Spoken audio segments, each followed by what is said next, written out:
He turned water into wine, I turned whiskey into songs. Too many second chances, too many too far gones. Gave me grace along the way, took my heart and led me home. Don't you see? It's a God thing for me. Now I write songs about the heartland. My heartland's in Tennessee. Welcome to the Heartland Journal podcast with Steve Abramowitz, editor-in-chief of heartlandjournal.com. Howdy, y'all. Welcome back to the show. I'm Steve Abramowitz, and this is the Heartland Journal podcast. On this show, we are focused on our nation today with always an interesting person making a positive change in our community and lovers of truth. Today, we are talking with special guest Robert Shibley. Robert Shibley, Special Counsel, Campus Advocacy, Foundation for Individual Rights and Expression, FIRE. One of FIRE's longest-serving employees, Robert began at FIRE straight out of Duke Law School in 2003 with the intention of doing nonprofit work for a couple of years before finding a permanent job. This lasted 19 years, including 6 at FIRE's executive director. During his time at FIRE, Robert launched FIRE's first major litigation initiative, traveled to dozens of campuses to speak about the First Amendment and Title IX issues on campus, and oversaw FIRE's expansion into off-campus issues. Having realized things on campus were even worse than he had believed, Robert returned to FIRE as Special Counsel for Campus Advocacy in order to finish the job he started, restoring free speech and due process to America's college campuses. Robert is the author of Twisting Title IX from Encounter Books. His writing has appeared everywhere from the Wall Street Journal to the Washington Post, USA Today, and Time, and he has appeared on national and international broadcasts, including the BBC and NPR, The O'Reilly Factor, CNN Tonight, Tucker Carlson Tonight, and perhaps most famously, Dr. Phil. Let's check him out. Hello, Robert. How are you today? I'm doing great. Thanks for having me. Tell us where you're calling us in from. I am calling from Raleigh, North Carolina, where I live and work for FIRE. Okay, you had an election yesterday. Did it go well? Everything going well in North Carolina, or is it as crazy as the news makes it out to be? You know, it's funny. I don't really keep track of local politics so much, so I don't really have a whole lot of insight on it. But I am sure that I will soon be inundated with some endless amount of polls and advertisements living in a swing state as I do. It gets pretty rough during election season. Exactly right. Exactly right. Well, so you joined FIRE in 2003. Almost 23 years ago. So when it was narrowly focused on campus speech codes, hard to believe we've been dealing with this for that long. Today, FIRE has expanded to defend free expression beyond academia, including off-campus speech, online censorship, and religious liberty, things that we hit on the show all the time. So was this expansion strategically necessary because censorship is merely symptomatic of broader cultural trends, or did the organization risk diluting its core mission? And I have there's a reason I'm asking it in that way, and I'm sure you already guessed why. The answer is both. I mean, it's a risk when you expand the core mission of any organization. And that's one of the reasons it took us until I think 2022 or so for us to actually do that, even though people had been asking FIRE to expand beyond the borders of campus for at least a decade and more before that. We were, concerned that we would be able to move from our strictly focused campus mission, defending free speech, due process, religious liberty, freedom of expression generally on campuses, which is a huge $1 trillion industry. It's already, a very big task to take on. And so we did have to go through a lot of consideration about, well, what will this mean if we try to take on issues off campus? But the first part of your question, I think, was relevant too, because when I started in 2003 and FIRE started in 1999, so I've been there for most of FIRE's existence. The drivers of campus culture were largely on campus itself. But with the advent of social media, particularly the probably turning point around 2013 or 14, we realized that a lot of the driver of the campus culture is actually coming from off campus as well. And so it's not as though we expanded just because we wanted to solve our campus mission and realized that we couldn't do that unless we, took it on in the broader culture. But it is true at the same time. I think it became increasingly obvious to those of us who'd been at Fire for so long that we were not just contending with, whoever your favorite punching bag is on campuses, whether it be political correctness, which is what we used to call wokeism among professors or administrators, or increasingly among students. It was a larger cultural battle. So, I think it's a good question, and I think we've been doing a good job of balancing those. We still retain all of our original campus mission. We actually take every case that comes our way on campuses, not in a legal sense, but in the sense that Fire has always done, which is the sense of public advocacy. So if your case is within Fire's mission, if we determine that, we take your case if it's on campus. Off campus, we obviously have to be a lot more choosy. We're dealing with 350 million people, and so there we have to use more discretion in saying what are we going to spend our resources on.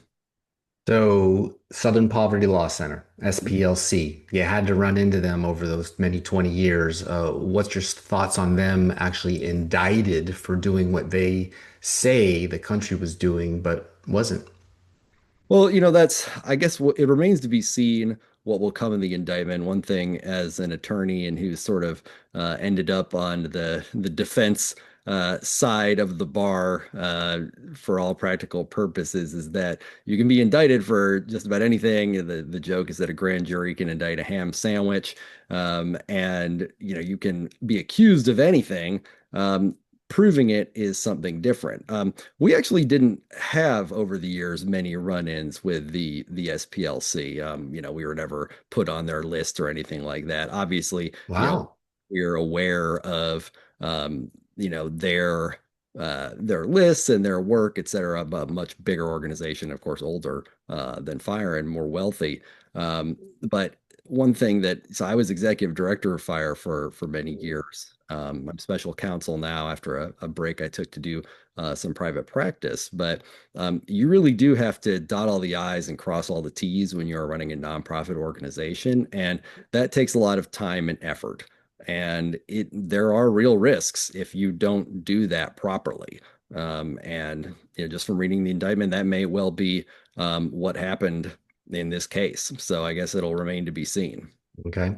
So this year, earlier, you had some remarks at UNC Chapel Hill, a school that I've focused on quite a bit with, let's just say gain of function. But you praise the university as a free speech success story, quote unquote, which is amazing. So for earning Fire's highest rating, yet given that informal mechanisms of speech suppression, social pressure, administrative chilling tactics, and student self-censorship often prove more effective than written policies, how meaningful are green light ratings if the campus culture remains hostile to dissenting views? Well, what we've found, that was a question that we've had for a long time. So we started to give red, yellow, and green light ratings based on a campus's written speech code, I think back around 2006, with a smaller number of universities. And now we've expanded. I believe there's, close to 500, maybe even more in our red, yellow, and green light database. And we had this sort of anecdata sense that it did make a difference if you are at a green light school, which is what Fire calls a school that has no policies that can reasonably, and that's important, be used to censor students' free speech, versus a red light school, which has at least one policy that's wildly unconstitutional on a public campus. And most private campuses, almost all of them actually, also promise free speech in their policies, and so we hold them to the same standards as public universities. So the red, yellow, and green lights. Yellow is obviously somewhere in between those. For many years there was almost no difference in the percentage, interestingly, or the proportion of public and private schools that had red, yellow, and green lights, even though the law requires a green light at every public school. There is very little difference. But we've worked over the years with many schools, and um, one of the early institutions that we made an effort to work for or to work on improving was the UNC system, because there's a education reform group, which full disclosure, I'm on the board of here now. I wasn't at the time, called the James G. Martin Center for Academic Renewal. And they gave us a grant many, many years ago to say, can you do all the UNC schools, even the small ones? And we said, okay. And we have ever since. And that's helped put pressure to get those forward. But to go back to your question, you asked, does it matter if it is a sort of censorious environment on campus? And so we thought it did, but we wanted to know. And one of the, I think, positive sides of this sort of explosion of social media and the internet is actually it started to become possible to tell. And so Fire now has not just those ratings of campus speech codes, but rankings of campuses, environments for free speech that are based largely on poll data that we do at I think up north of 200 campuses. Now we actually have statistically significant numbers of students we're able to pull on all the major campuses and ask them how they feel that their institution is doing. And so that's actually the biggest factor of our rankings. And there was, I think a lot of correlation there that we saw. And so when you ask UNC students, generally speaking, what their experience is like compared to other schools, they tend to give pretty good reviews. It's important, though, to realize that this isn't like somebody's doing perfectly. This is, generally speaking, even the very best schools are not where we would want them to be, right? And the worst schools, Columbia, Harvard, et cetera, are shockingly dismal in a way that we would never have expected.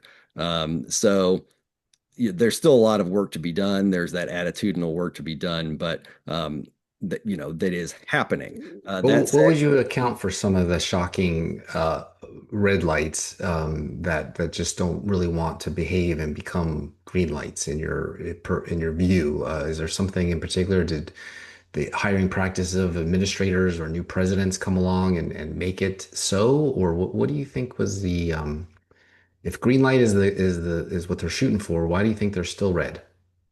Well, I think the main thing that drives a school's both rating and ranking down is the same, and it's groupthink. It's how powerful the culture of groupthink is on that college campus. And because of the nature of our college campuses, it tends to be left-wing groupthink in the vast majority of cases. And at a place like Harvard or Columbia, there people just feel very, very reluctant to say anything that dissents from what are honestly fairly substantially left views. So even we find that even people who might identify as Democrats or people on the left are still scared to oppose views that are supposed to be the right views for people on the left. And so there's this vanishingly small sort of opinion corridor that they've created. And it's just this self-perpetuating monster because, yeah, you hire people like you. There's nothing really stopping you from doing that. There's no accountability for when you decide you're never going to hire somebody who might have a different opinion. This is just an ongoing perpetual motion machine, and it drives all that down, and students pick up on that. Yeah. Once upon a time, you never had to worry about who the dean of students was or who the counselor was, but now apparently they're activists, so they're out there in your face, more vocal. Your It book, actually makes a big difference. When I was in college, when I was at Duke in the late 90s, like I knew there was the dean of students, but seeing her was like a sighting. right? I was like, whoa, there's Dean Sue. But now apparently, I mean, the administrators are very much more visible on almost all college campuses, and there's many more of them. And yeah, there is a much more activist cast to them. And the paychecks are much higher too. Your book, Twisting Title IX, Critique the Obama Era Dear Colleague letter. We all talk about that a lot for undermining due process. The Trump 1 administration back in 2020, regulations swung toward stronger procedural protections, which you supported, while the Biden administration recently rolled those back. Is Title IX inherently incompatible with constitutional due process, or can it be reformed to address sex discrimination without becoming what you called a quote monster that supersedes the Constitution, end quote? I love that line. Well, thank you. And I realize I just used the monster comparison again. But so Title IX itself is from 1972, and it was when I was reading while I was writing my book, I read the congressional debates, congressional record having to do with Title IX, and the concerns were, as you might expect from 1972. If you think back, they weren't about how are we going to use this to make a federal law about sexual harassment? They were about single sex schools, the lack of women's sports, generally speaking. Like why don't women have these same opportunities to participate in the way we all think of participating? Like there's literally not a sport for them, or they are not allowed to go to this all male school. And in that sense, Title IX, the legislation has been really, really successful. They it is accomplished, I think, the original goals of the writers of it. But because mostly from court-made law over the years, it has expanded to become this all-purpose regulatory state. As long as you can say that someone's activity has something to do with sex or gender or sexual orientation, that's been read as being a concern of Title IX. And so that's a huge swath of stuff that ended up being pure expression, not somebody telling you you can't join the football team because you're a woman, or, we're not going to have a women's soccer team, but we're going to have a men's soccer team. But saying that you're expressing particular views about sex and gender or about women, or showing particular like a I mean, one policy, I think it was at Drexel many years ago, had listed offensive statues, displaying offensive statues that could be something that would be punishable as sexual harassment. That quickly, I mean, that expanded into that. I think it was consciously pushed by people who were, I think, legitimately concerned about sexual harassment. But the thing to remember is that the authors of Title IX has not been amended. The words are the same as it was in 1972, and it's being used for purposes that have nothing, they were not dreaming of using it for when they passed the law. And so, of course, it's going to be a mess compared to a law that is passed in order to accomplish a particular goal. So the Trump administration, I think, rightfully used its regulatory power to rein in some of the worst abuses of Title IX processes. I mean, we had people being punished when it wasn't even necessarily clear who they were supposed to have offended or assaulted or harassed. They sometimes didn't get a hearing. They would just have a single investigator, which ended up being essentially an inquisitor who both investigated you and decided whether you're guilty, et cetera. And then Biden had promised to roll those back and actually attempted to roll them back, but that was shot down in the courts. So the original 2020 Trump Title IX regulations are currently in place now, and that's what schools have to use. So I think that the problem is less bad than it was. It's definitely gotten a little bit more under control, but the fact is, as long as schools are running some kind of courts, which is effectively what they're doing to determine whether or not somebody committed an offense that they might not call rape, but which, essentially, is rape, some kind of sexual assault. If they're not taking that as seriously as we do in the criminal courts, they are going to make wild and damaging mistakes. And that is continuing to happen. It's just simply, it's not a substitute for the court system. And so can Title IX itself coexist with a constitutional system? Yes, it definitely can.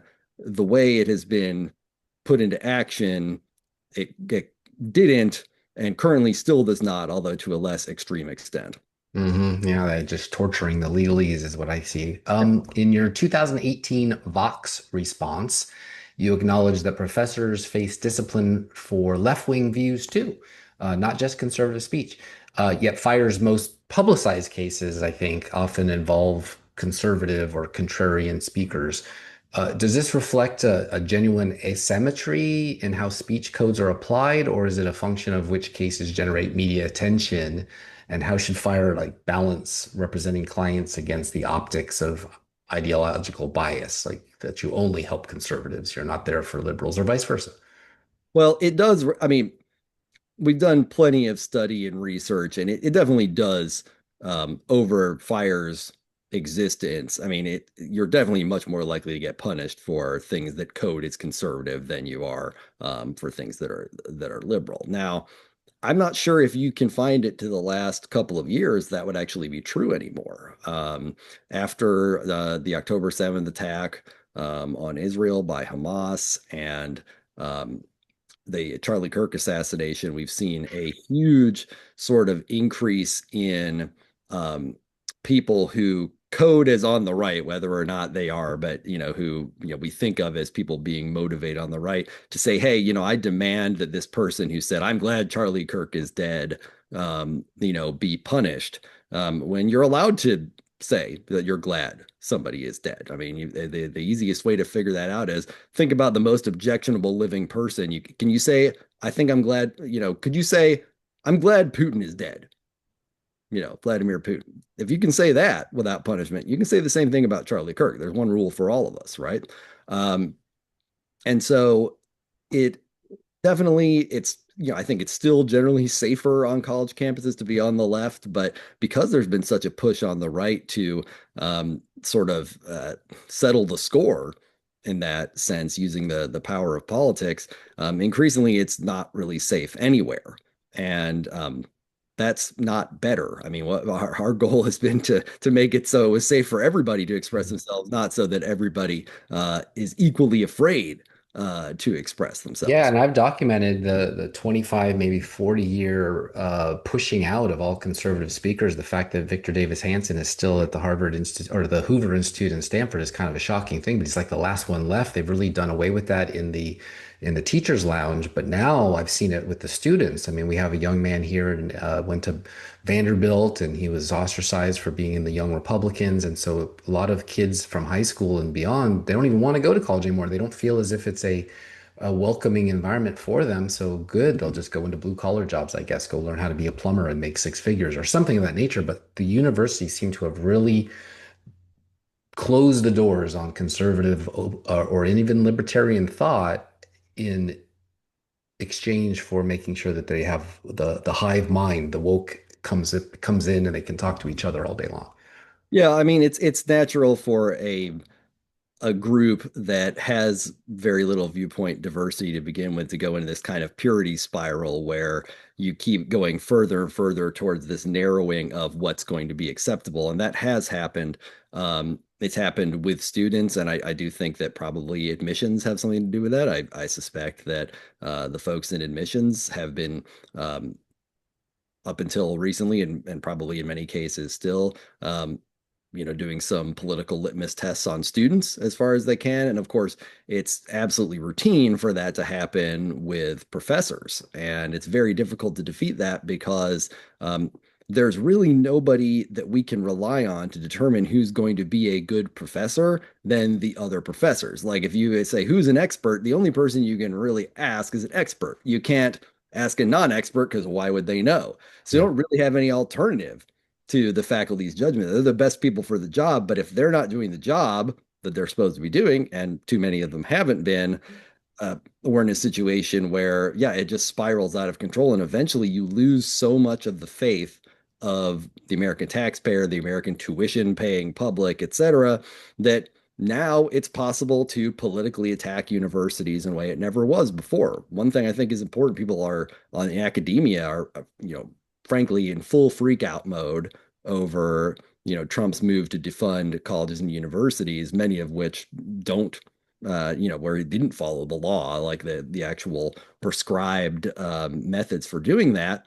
But I like to remind them when I talk to them that Trump was president from 2017 to 2020 through 2020 as well, and didn't do any of that. What has changed? Like, why, if Trump hates universities so much, why didn't that come through in the first term? And I think the answer is the public confidence in universities is so much lower now because of what they've done that they're now an attractive target where they weren't before. We have a situation where Democrats now, when they take these polls, have the same level of confidence in university. They have the highest level of confidence in universities, and it's the same level as Republicans in 2016. So they've dropped to the Republican level of 2016, and Republicans, libertarians, moderates have dropped to rock bottom, essentially. So that's how badly they've alienated. They are, so the universities are now as popular with Democrats now as they were with Republicans in 2016. Think about that. It's crazy. It really is. I mean, it really is a new form of discrimination of thought. It was Harvard was in trouble for administration policies against Asians. They had to, be sued for that, discriminatory, and now it's party affiliation almost, even if you're not registered, not race. Should we have like a university bill of rights that protects admissions departments? Well, how do we fix this? Well, universities, I mean, private universities are private associations, and, they should have the right to determine who is going to be part of their community as long as it's not unlawful. The decisions they're making aren't specifically, discriminatory. But generally speaking, we want private university. We want Liberty University to be able to say, hey, you know what, we're only going to accept Christians or people who are on board with a Christian message. And, in the same way, we want like a place like Vassar, for instance, to say, all right, maybe we want people who are pretty far on the left, or they're out there, or they have these views, et cetera. It's okay for universities and institutions to have these personalities, but I think it gets harder to justify when you have a public university. Obviously, it's impossible to justify because they have to follow the Constitution, and they are not allowed discriminate based on somebody's viewpoint in that sense. And at these large private universities like Harvard or Duke, where I went, for instance, like Duke is nominally Methodist. You probably wouldn't know it if you went there, other than and then seeing the chapel. But making the argument that there is some, particular ideology that Harvard or Duke, et cetera, has to require of everybody is a difficult argument to make. And it gets even harder when you say, all right, how are we going to police this? And one of the ways it gets policed is telling professors at research institutions that they have to agree with these highly contested political views. Well, you know what? These institutions are getting a ton of money from the government in order to do the research. Most people, I mean, they talk about medical research a lot, and it is important, et cetera, but you just think about medical research. I think one of the areas that Jay Bhattacharya, who's the head of the NIH now, talked about is we've probably been set back years, maybe decades, in Alzheimer's research because there was a person in the government who really believed it had to do with these plaques or whatever. And it turns out that's not true, but they were only funding research that was in that direction. And so research that didn't go in the preferred direction was, they put the kibosh on. And so, I mean, it's hard to escape the possibility that a lot of people are going to get and die from Alzheimer's that might not have had to. And that's just one person's sort of idiosyncratic preference about what is going to be studied. Now Yeah. extend that to this prejudice against huge swaths of views in every field. And you start to wonder, okay, the opportunity costs of just screening out everybody who might have a different idea are actually huge and terrifying. Yeah, which is exactly how Darwin got popular, by the way, but we don't have time for that one. You recently warned that universities teach students, quote, that power, not principles, prevails when they disregard due process. If students internalize this lesson, that rules are subordinate to who holds the authority, what does this imply for the health of American democratic institutions when these same students become judges, legislatures, and corporate leaders? And should they go back to just high school GPA as, and not look at social media or else pull their full fed funds? What kind of carrot and sticks can we have here?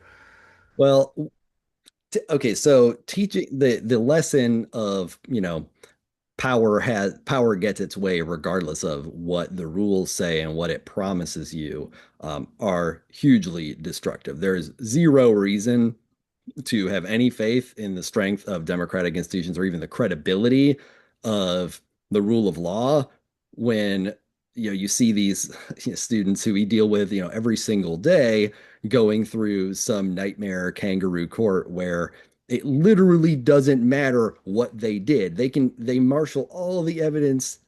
They've got the evidence. We're looking at it. I mean, it's the level of, I'm reminded, not to open a can of words, of like the Duke lacrosse scandal, which Oh happened yeah. after the Duke, but how long that persisted, even after there was ATM video of one of the guys who was supposed to have done it at an ATM across town. So he literally couldn't have done it.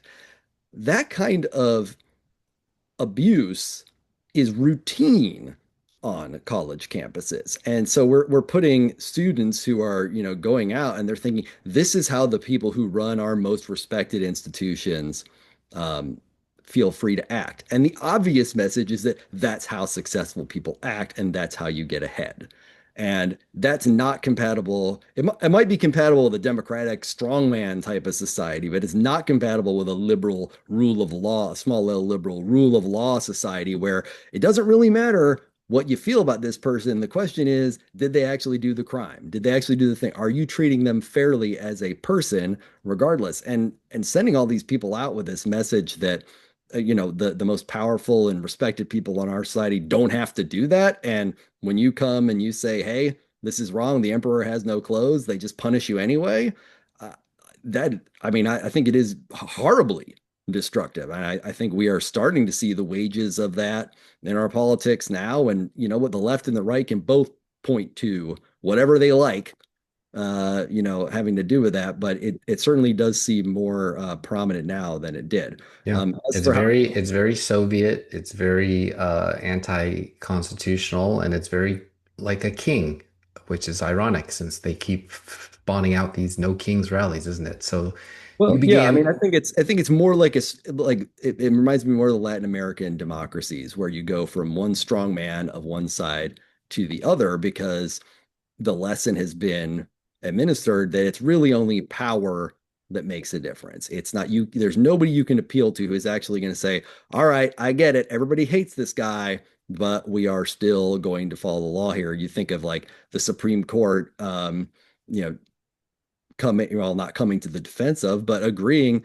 to defend the rights of the Westboro Baptist Church people with the God hates fags signs and God loves dead soldiers. These are people who Yeah, are purposely being as offensive as it is possible to be to every single party in right. order to try to get their message across. So they literally have no support from anybody. I mean, there's no, people can try to say, oh, they're more like Republicans, they're more like Democrats. They're out there. Nobody likes them. They have no constituency, and yet it was left to the Supreme Court to say, doesn't matter. We're still not going to punish them because we don't do that in this country. Yeah, If there's might nobody might around to doesn't do make that, right here, which is why yeah. when the Southern Poverty Law Center was caught funding the KKK, that was basically on its dying legs, but they created the issue to raise money on, they were committing a felony, and it's not what American does. But you're right, in El Salvador, maybe they did do stuff like that. So it's finally we're in the cleanup mode, I think. And they were your foil, in my humble opinion. I mean, you were kind of the offset of that. You and a few others I can think of, Americans for Liberty and things like that. But you began this work after serving as managing editor of a conservative campus newspaper that faced administrative censorship. You've lived this. I think Harmy Dillon has the same story. She was censored for her conservative A newspaper at lot college of too. people have that story. I mean, colleges are really creating the I'll use the word monster again. They're creating the monster that comes after them. And I am sure that, so when I was on the conservative paper as an undergrad at Duke, we were the only publication that wasn't allowed to be recognized. There were 13 others. We weren't allowed to be recognized, which That was meant, 25 years ago. yes, we didn't have an office and we couldn't use the bins. So we had to just leave our newspapers on like stacks on like the radiator or, whatever railings, etc. People would constantly just throw the stacks in the recycle bin. But what's actually convenient for us, because one of our jobs after we passed out the paper is for the next few days, we'd go around and pull the stacks back out of the recycle bin because it was nice. People didn't throw them in with the rest of the trash. They wanted to recycle them. So, they were pretty clean. So you could put them up there. Nobody cared about it. We thought it was kind of fun and like, wow, we're underground, etc. But if that hadn't happened, I probably wouldn't have said, maybe I'll try this fire thing for a couple of years. And here I am 23 years later. Do you ever worry that your own undergraduate grievances, maybe your anger or passion evolved, creating blind spots in fire's case selection or analysis, or do you just play it down the middle? We we worry about that all the time. And the way we deal with it at Fire is that we don't have groupthink. We have people on the left and on the right and in the center and people who are way out there in various ways. And so in order to actually have a discussion where we come to a conclusion at Fire, like it can't you if we were all either conservative or liberal, we would not be able to do this job. We would try as hard as we could to do it. But the fact is, if there's not somebody around to say, hey, wait a minute, what about X, Y, or Z? You're just going to slide in that direction inevitably. And so for us, it's been like absolutely vital to continue to have that political diversity within our staff. I don't think we could, I'd like to think as a conservative, I could have managed it because I'm oh so, uh, you know, um, principled, and that somehow, even if I were leading a staff of all conservatives, back when it was just me and a few other folks, that we would have still come vigorously to the defense of, liberals who came to us. And I actually believe that as I'm saying it to you. But the fact is, like history shows that's not true. Like Right. that's basically impossible. And that you're blind spots because you're blind to them. You don't know. You know, fire strategy relies heavily on public pressure, media exposure, and occasional litigation. But as universities become more sophisticated at avoiding judicial review using voluntary mediation, quietly settling on narrow procedural grounds or outsourcing punitive actions to student mobs, we saw that at UCLA all over the country last summer. Do you see a coming inflection point where legal strategies become insufficient, requiring some alternative approach? So legal strategies were always insufficient because it's not all about the law. And in fact, the reason that fire was created originally was to have a solution other than legal remedies. I mean, it's starting in the late 80s, early 90s, people who actually had the wherewithal to bring lawsuits against, say, the early speech codes were winning. Like they would win because they were unconstitutional then, and they remain unconstitutional now. But almost nobody can afford to go, through what you've got to assume all the way to, a federal circuit court to vindicate your rights. You won't be a student anymore. It's going to take years and it's going to take hundreds of thousands of dollars minimum to do that. Very few people can do that. And so part of Fire's point was to have another thing on the table. And that's why for so many years we really didn't litigate. Now we do all of that, but you're right. There is some increasing sophistication on trying to avoid the traditional tools. At the same time, what like you said, if you let a mob silence people, which is one of the things you start to say, all right, we're not going to do it. We're just not going to do anything about the people who do it. Those are already unlawful in many cases, or they're breaking the law in other ways. And so there's only so many ways to get around this problem that universities have. And the more creative they get, fortunately, but unfortunately for the people who have to go through it, the more obvious it is how bad their behavior is. Yeah, and they always try to give you an alternative and say something in the nature like, if you don't like our social media being exclusive, then go create your own. And then they kill Parlor. Or if they want your own school, go to GCU, Grand Canyon, and Phoenix, and then they try to sue it out of existence. It's like a catch. They'll trap you any which way they can. So in your essay that was recent, actually, is Harvard doomed?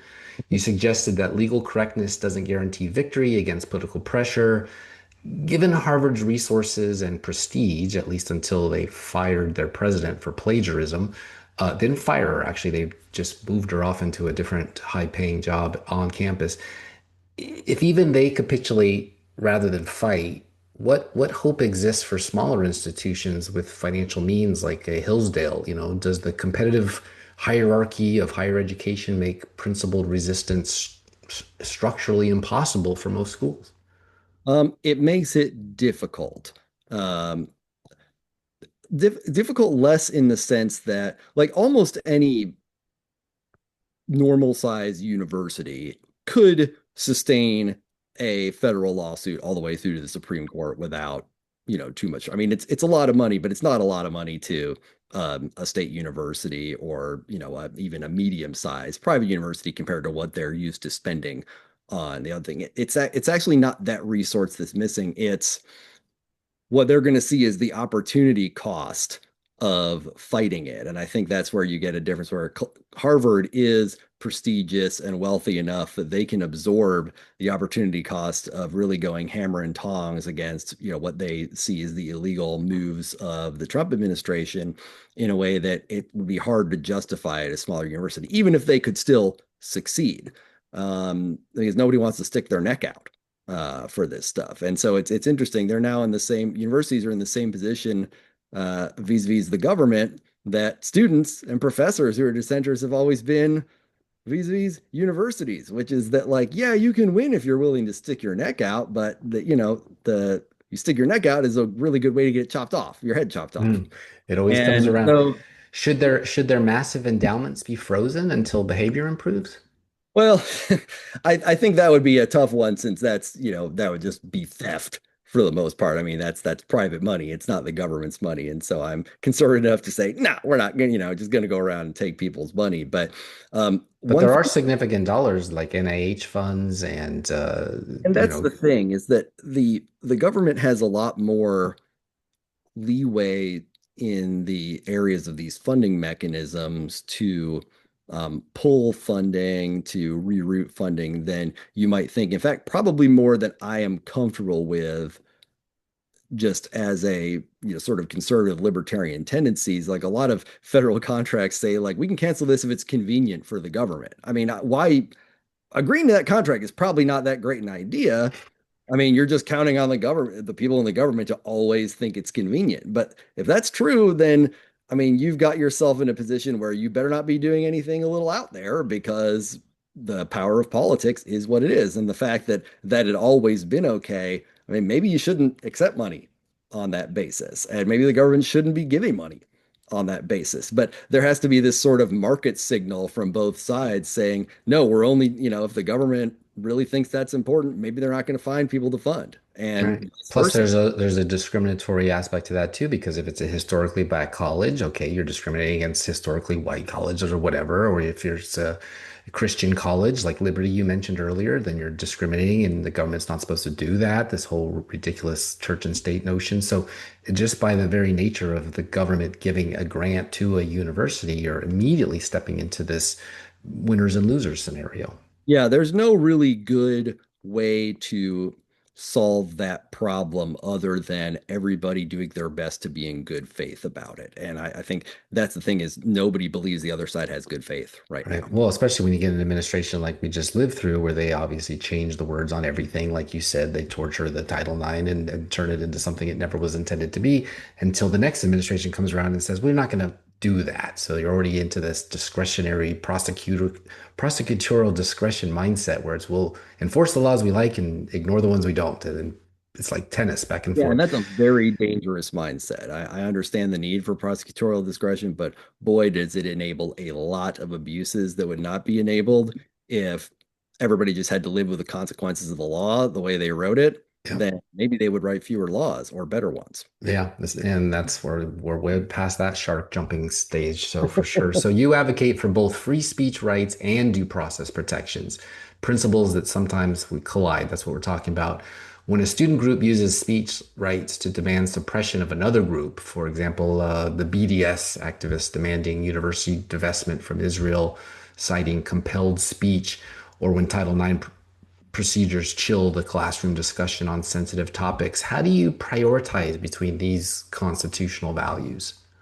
Well, our view on that kind of thing is you are allowed to, the Constitution protects your ability to advocate for non-constitutional activities. It's not your job as an American to not give your viewpoint. It's our institution's job not to go for that, right? So if you've got pro-Palestinian or pro-Israel students saying, you need to put some sort of official sanction on the other guys because we don't like their views, they're free to do that. They can't be punished for doing that. But, you know, they're just people, right? They're like you and me. Like if you are the institution, you have the imprimatur, you're actually an agency of the state, or you're, a huge nonprofit with these promises that you've made. It's your job not to give in, and it's your job to understand how to explain that that's not how we do business here. And you have to have a certain amount of, I guess, courage to do that, but you also just have a certain amount of determination to say, like, I understand you don't like these other guys. It doesn't matter. We're not, you need to fight that out in the area of politics,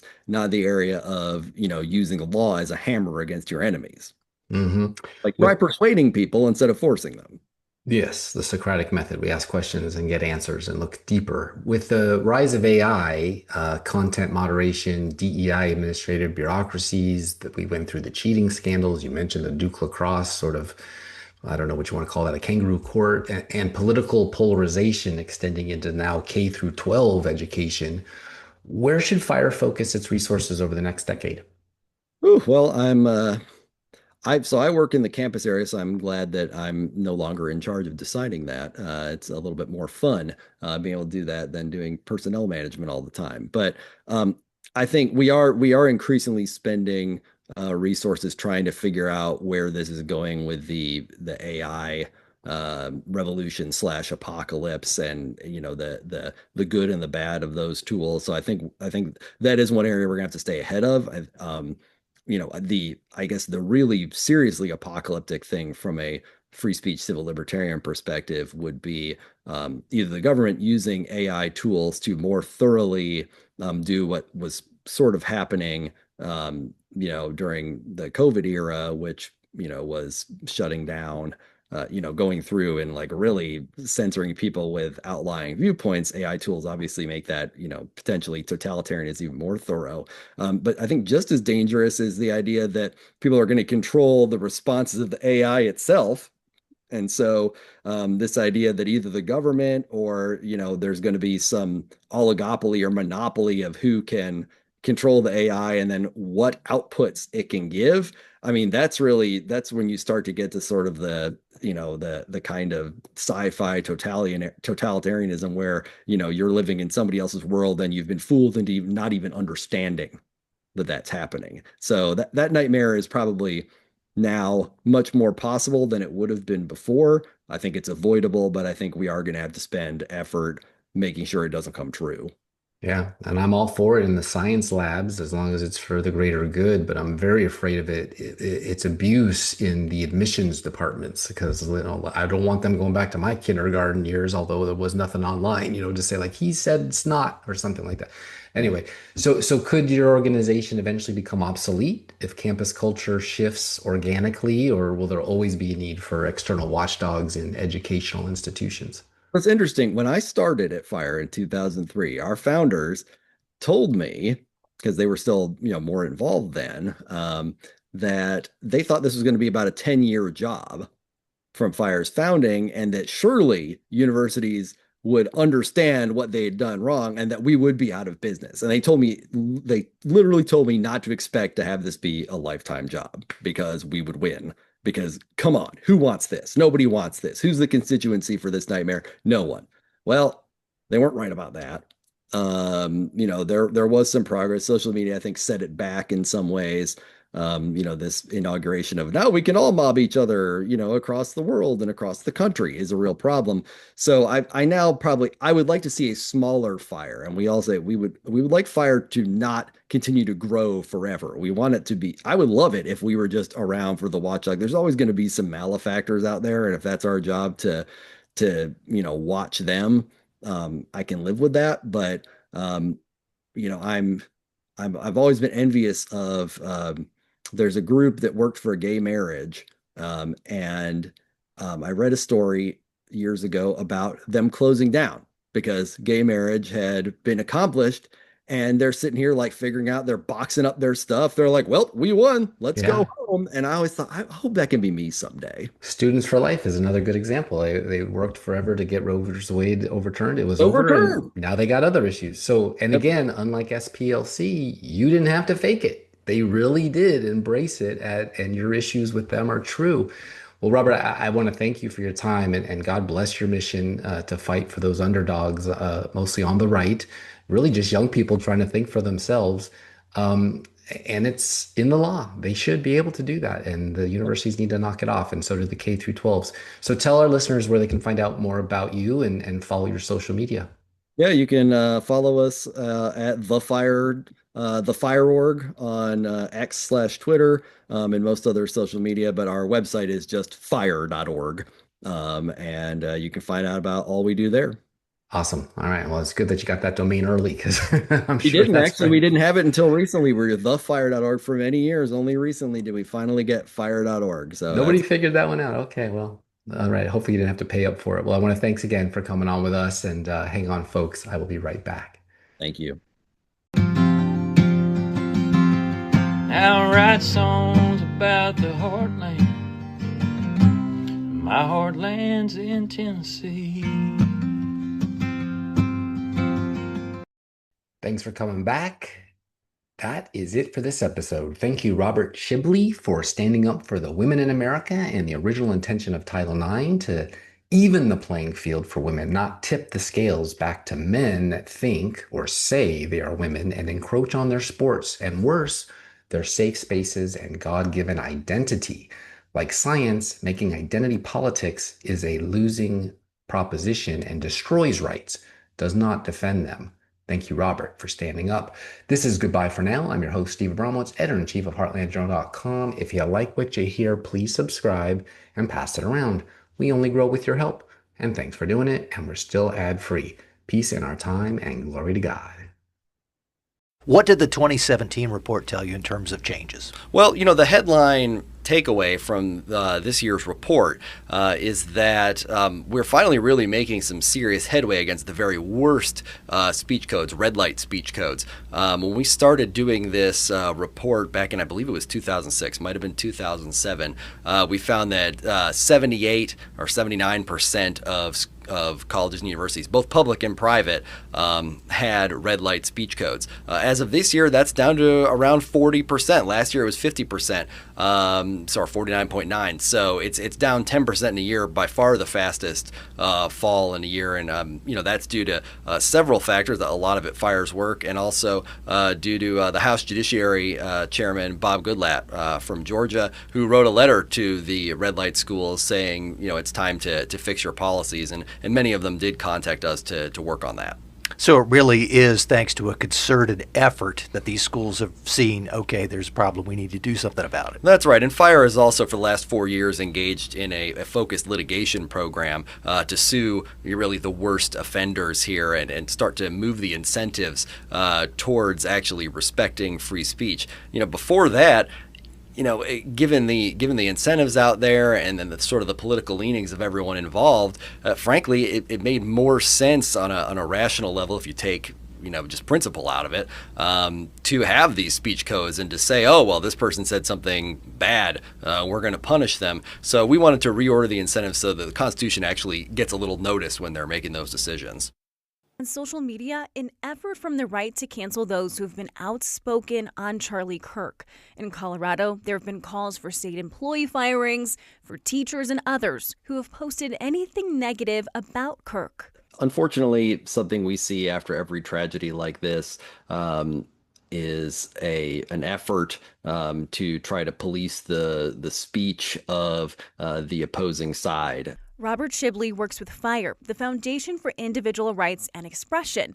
A big part of his appeal was his willingness to engage people with all different viewpoints, including a lot of people who accused him of being bad, wrong, racist, vile. Now we're seeing public databases created, calling for people to submit online posts and personal information of those who have a different opinion on Kirk. While the First Amendment protects freedom of speech, it does not necessarily protect you in your workplace. You have the right to, speak and be a part of the democratic process, as long as that's not, something you're doing as part of your job. But the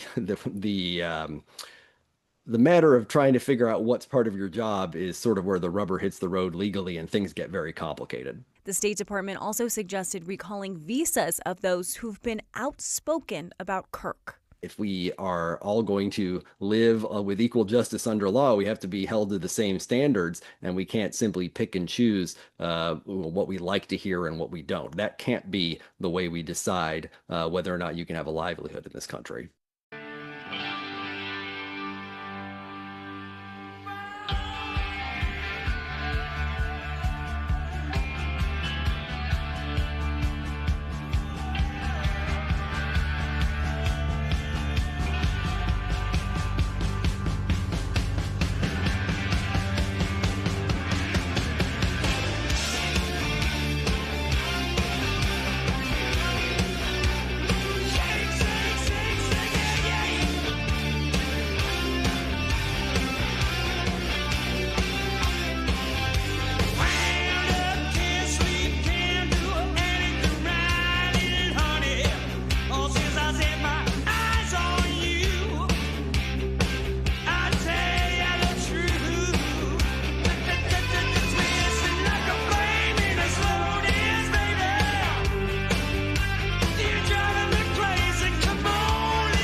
It's a long way to Nashville from that Napa Valley vine.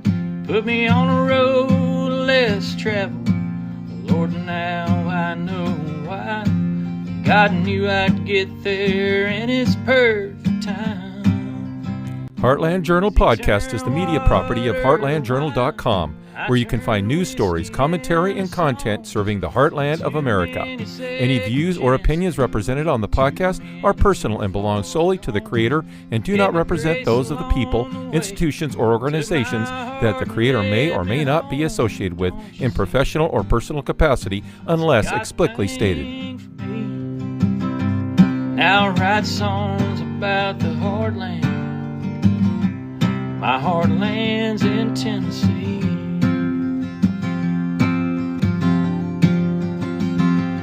Now I write songs about the heartland. My heartland's in Tennessee.